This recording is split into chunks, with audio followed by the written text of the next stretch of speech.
One, two, three. All right, here we go. There, Rand. Oh.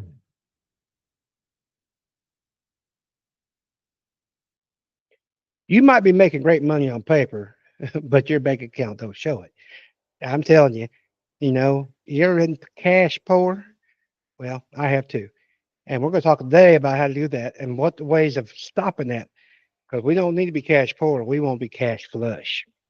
So I can remember a time where, shit, boy, I had all kinds of sales, but I didn't have no money.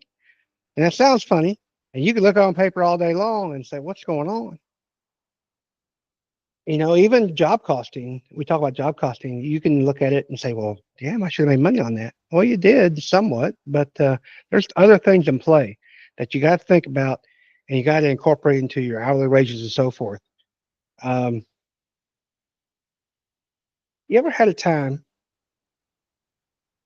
it really comes down to poor job costing is one of them. And you ever had a time where you just didn't think about it? You got to add your overhead into your hour rate.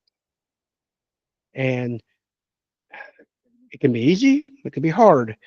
I'm used to doing it hard, and that's really getting down to nitty gritty.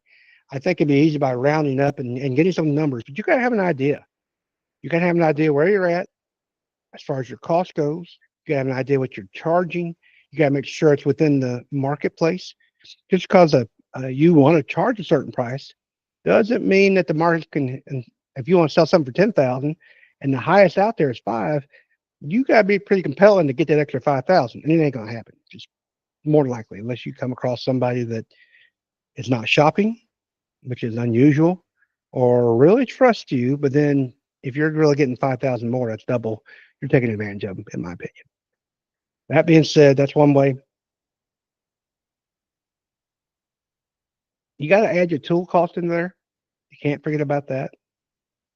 Um, even the maintenance of the tool, or even the replacement of the tool. Depreciation is it's a gift from the county, but it's actually a cost too. You got to add it into your hour rate. It's going to cost you. What if that hammer breaks? Or hammer? Well, we got those Milwaukee hammers now. That some bucks $200-300. What happens if it breaks? And you need more than one. So if it breaks, what happens? Well, your downtime plus the cost of replacing it. You ain't got time to get it fixed. You're going to have either an extra one or you're going to go buy a new one real quick just so you can keep working while you send the other one off. And there's freight involved in that. Is it under warranty? It's not under warranty. It could be that it's just trash and you throw it away. But those are costs you got to keep in place. And that eats up your cash real quick if you spend $200-300 on a tool here and a couple there. What if you lose that tool? You ever been on a job site? You ever been on a job site and uh, found somebody else's tools? I have. I got a nice collection of stuff that people have left behind. Now, I don't always keep it if I know whose it is, but I got a few ladders. And I asked, who's this? We don't know. Like, okay, mine now. But that costs somebody something, and a good ladder ain't cheap. Oh. Unreliable labor. That's another way you can lose money. In the last episode, I talked about training, and I think training can get you more reliable labor, can make you less liable on more people.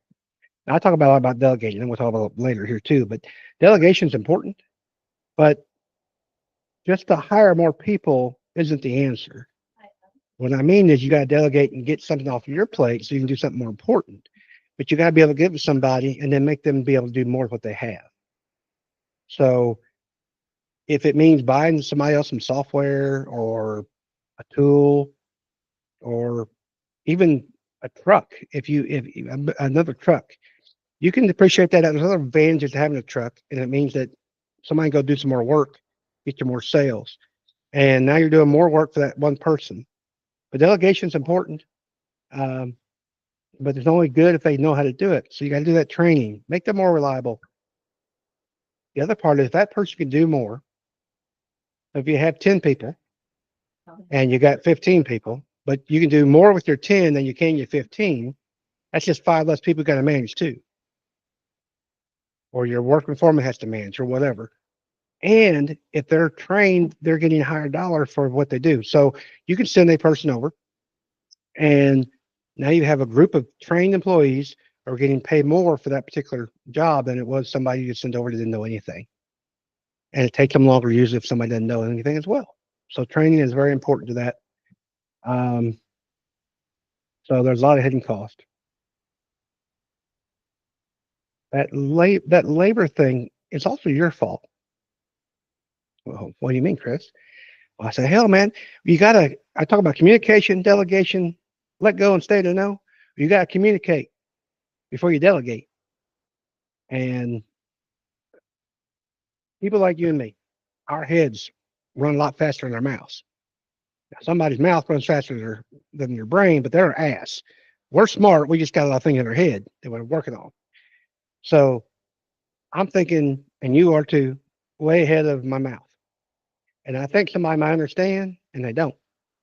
So you got to communicate properly, and that helps in that reliable labor because they have to understand what you're trying to achieve, whether it's a mission, a goal, or even just basic go do this installation and you want it a certain way or whatever it is to make sure the warranty's right.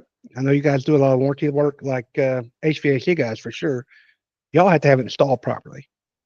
And you don't want to go back for warranty work. That costs you money unless it's a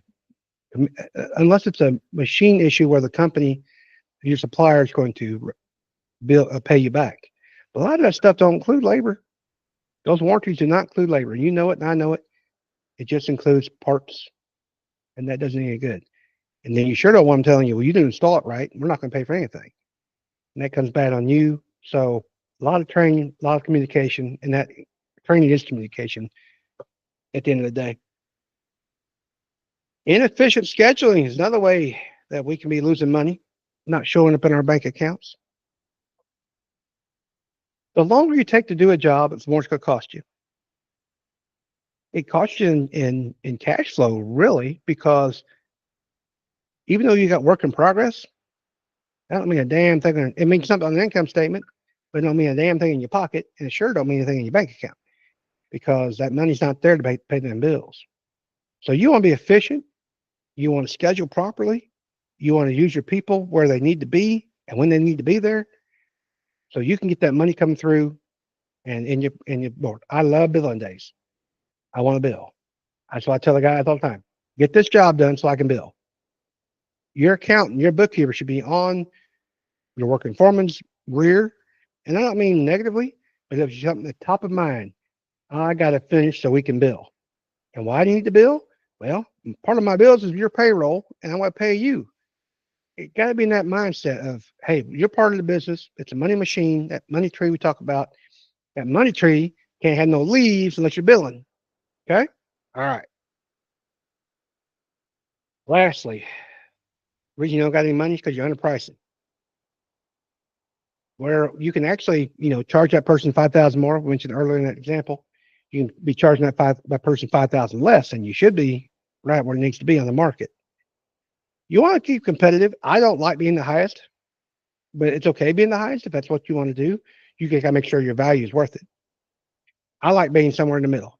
I don't want to be the cheapest either, because I think being the cheapest, people perceive that, and if you do that, you're going to get cheap clients, and cheap clients ain't worth a damn. That's just my opinion. Y'all might love cheap clients. That's okay. Just be prepared to handle them, prepared to deal with them, prepared to get that money and figure out how you can get it if they aren't happy. Um, just keep all that in mind. When it comes to overpricing, I like to take jobs and divide them up by what type they are.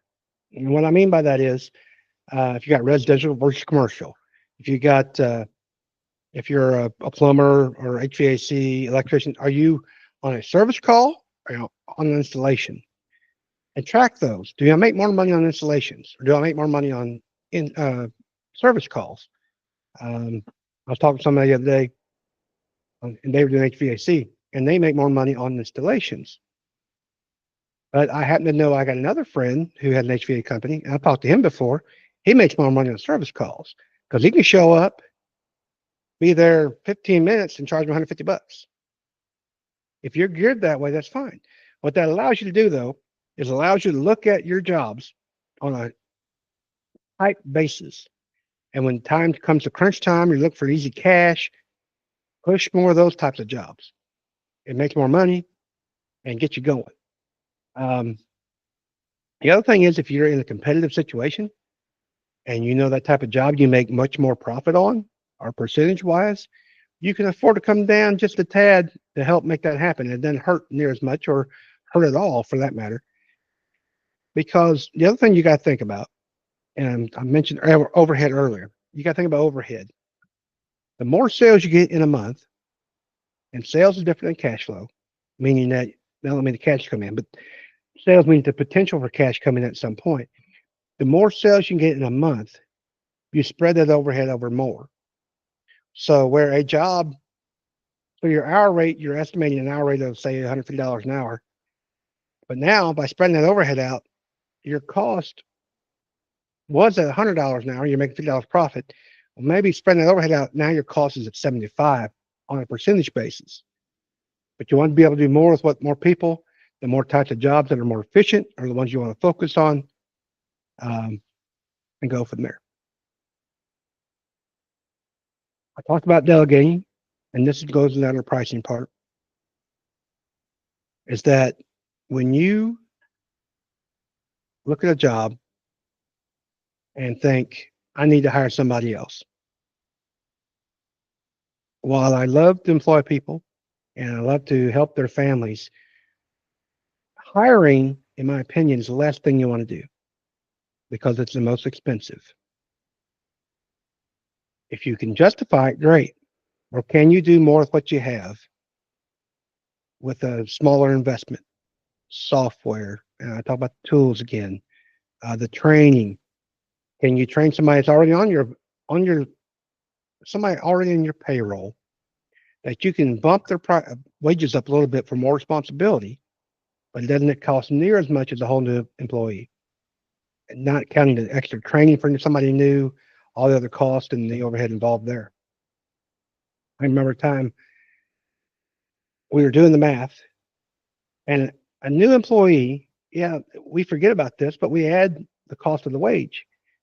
But on average, at least our cost was 35% more than what the cost of a person. So in this case, I guess if you're making $10 an hour, that'd be what, 13.50 that you're really paying that person. And if you're not keeping that into your pricing, you're too low. You got to keep it right. And you might ask, well, Chris, well, how do I figure it out? I have painters. I had one painter, a really good painter. His price is always great. And it's like, yeah, this is good. Then all of a sudden his prices went back up. And I was like, okay, well, I'm going to do a little shopping. And I did. And they come in dollar for dollar for this other guy. And what they were doing, and I'm all for it. They Googled what it was to, that's my opinion, what they did, but they were billing per square foot. And that's maybe what you should do. The other guy, he was billing per hour. And while it helped me on my side, it wasn't helping him in his business. And by billing what the market does, he was making a whole lot more money, probably $2,000 or $3,000 per job, just right off the bat, just by upping his price to the market level. So always do that. So this week, I'd like you to look at your income statements, get that weekly weekly cash flow report, get an idea where you're at, kind of tie it to the schedule too. I've got this many jobs coming in. I got this many jobs to do. Here's my average bill rate. Get that in there. Look at it this week. Figure out how you can increase your prices, how you can do more of what you got. Look at appreciate your hour rates. Is it really working out? Figure out where you're at. And if you need some help with that, go to the show notes below. Get with me. We'll do a breakthrough session with you for free, just you and I, one-on-one. And as always, please, if you want to be part of a group of a Hard Hat to CEOs, join our Facebook group at Hard Hat to CEO. And we appreciate your time this week. It's Chris G with Hard Hat CEO, and we will talk to you again.